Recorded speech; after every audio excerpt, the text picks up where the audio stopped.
Hello, good afternoon everyone. কেমন আছো সবাই? তোমাদের সবাইকে জানাই আমার চ্যানেলে অনেক অনেক ওয়েলকাম। আর আজকে হচ্ছে শনিবার, 31 জানুয়ারি। মানে কেমন করে বছরটা শুরুও হয়ে গেল, আবার বছরে একটা মাসও শেষ হয়ে গেল। তো আজকে শনিবার, আর যেহেতু শনিবার আমার স্কুলে হাফ ডে ছিল, তো সেই জন্য আমি বাড়ি চলে এসেছি। আর আজকে আমি নিয়ে এসেছি লাঞ্চ থালি, নট ডিনার থালি।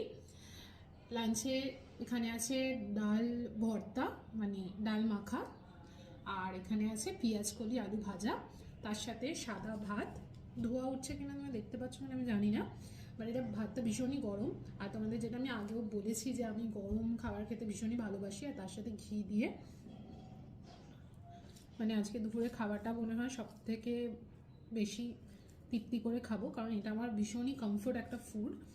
আর পেঁয়াজ কলি আলু ভাজার রেসিপি আর কি বলবো, এটা তো তোমরা জানোই। বাট ডাল ভর্তাটা আমি যেভাবে বানাই সেটা আমি দুরকমভাবে বানাই, বাট আজকে যেটা বানিয়েছি আমি সেটা বলছি তোমাদের। প্রথমে আমি ডাল, পেঁয়াজ, লঙ্কা, তার সাথে একটু কাঁচা সর্ষের তেল, আর হচ্ছে একটুখানি দিয়েছিলাম আমি রসুন কুচি দিয়ে, না ওটাকে আমি হাতে একটু ভালো করে মেখে নিয়েছি। মেখে নিয়ে আমি এটা কড়াইতে তেলটা গরম হওয়ার পরে একটু পেঁয়াজ দিয়েছিলাম, পেঁয়াজ কুচি দিয়েছি, দিয়ে সেটা একটু ভাজা ভাজা হয়ে যাওয়ার পরে এই ডালটা দিয়েছি।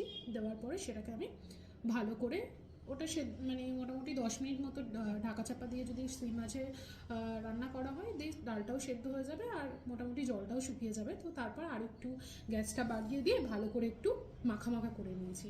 তো এইভাবেই আমি ডাল ভর্তাটা বানাই, অসাধারণ লাগে খেতে। তোমরাও ট্রাই করে দেখতে পারো, তোমাদেরও কিন্তু ভালোই লাগবে। তো চলো প্রথম